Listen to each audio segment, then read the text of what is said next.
Hey guys. I track my media, like all of it, and here's what I use.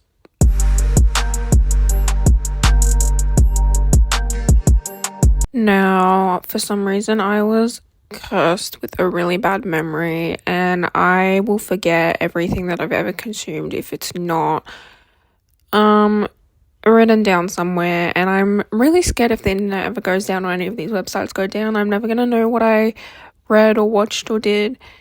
I'm just gonna forget it all. But as long as they stay up, then I'll be happy and fine. A lot of people dabble in media tracking, like letterboxd. No, no, no, no, no. No, no, no, no. I'm not like that. I am, if people that just use like letterboxd casually, like here, I'm all the way up here. I have a tracker for every media consumption. Every one of them. Every single one of them. And I unfortunately love it, and it is literally my hobby. Oh my god. Yeah, I unfortunately love it, and it is my hobby and my full-time job, tracking my media that I consume. And I really wish more people were as deeply invested into it as I am, because no one else seems to be, and I just feel like I'm crazy. I love apps and I love websites, and I feel like I have some really good recommendations. So I've tested out a million bajillion apps and websites, and these are the ones that I've settled on as my favorites and the ones that I actually use, because there's a lot of them out there and there's a lot of them that aren't very good. Now, I'm going to start with one most people have probably heard of, Goodreads. I use Goodreads to track my books. I have tried out other book trackers in the past, and I don't hate them, but I don't love them. And Goodreads is just extremely comprehensive and the most feature-packed. Now, Goodreads is also ancient, and the website is full of issues because it is old and dry as a bone, and the app is also a little bit slow sometimes. But look, all things that I can get past for the features, right? I've been using Goodreads since like 2016, 2017, and yeah, I do unfortunately love it. It is what most people use for their book tracking. I know there are definitely other options out there, but yeah, Goodreads is it for me. I love you, Goodreads. I really like the Goodreads curated lists that they come out with every so often for different themes, different times of the year, and new releases. I actually find a lot of new and good books off of there. I like how their shelving system works and the tags. It all just makes sense to me in my brain, so it's what I use. I feel like they have pretty much everything on there, and they are slowly updating the website.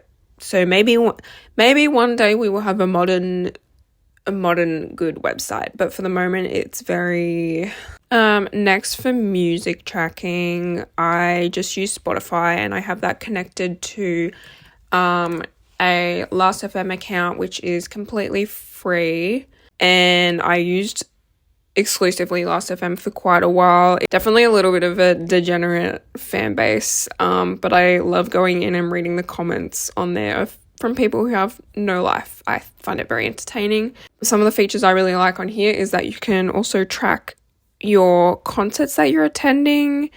I like that you can heart songs. I like that you can set obsession songs that will last a week of like your favorite song at the moment, and they do reports, and you can have friends and everything. And more recently I have started using Stats.fm, which I do prefer over Last.fm, I think, but it is pretty much only functional with a paid version. And Stats.fm I think is more accurate because it actually pulls from your Spotify streaming data. so you get to import all of your data. Yeah, I just like it better. It's a little bit less social media vibes. There's not all this like commenting and things going on. It's a bit more simple. I just go on the app and like can have a look at what I've been listening to, and it's not such a big kerfuffle. Going on Last.fm can be a little bit scary. Next is movies and TV. I use Tracked TV, which is a website and an app, and I love Tracked. I have tried out so many different media tracking services for TV and movies. A lot of them are separate. As you might know, Letterboxd is just movies, and I don't want that. I also want TV shows. Before I was using Track TV, I was using IMDb. They have a tracking feature, but their whole website, kind of like Goodreads, is ancient, and it just wasn't for me. And I was looking for a better option, and I found Tracked, and I've been using it for a couple of years now. And yeah, I've been using it for like 3 years. I really, really like it, and I wish people had this over like Letterboxd. There's like a landing page you can track exactly like which specific episode of any show that you're on. It pulls from the IMDb database, so it's very accurate. Every show's on there. You can add things to your watch list and then see upcoming when the movie releases or when the new episodes of the show release. You can see like your watch hours, what genres you watch.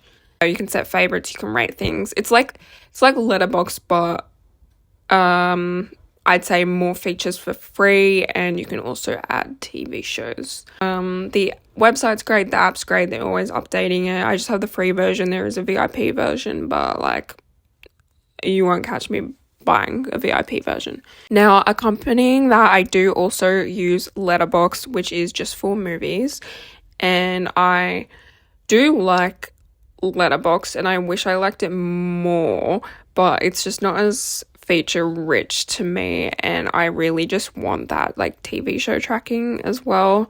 So whenever I watch a movie, I will add it both to Tracked and Letterboxd, which I know is so I'm like crazy, but normally I'll come to Letterboxd more to look at reviews because people have funnier reviews and there's more reviews. Track TV doesn't really like.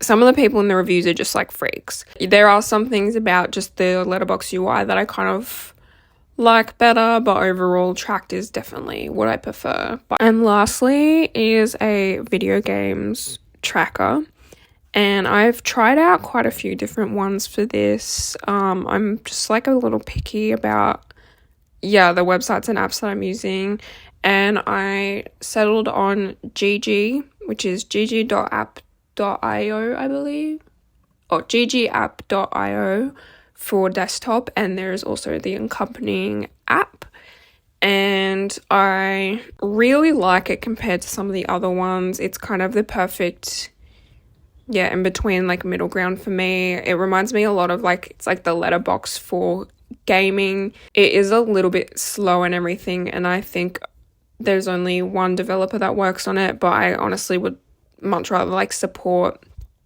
a smaller team that I think is doing something really good than just settle on something that I don't like. But yeah, you can put your games, your backlog, you can put games into different categories, what you're playing, what you've beaten, what you've abandoned. You can rate games, you can make lists, people can comment and leave reviews on things.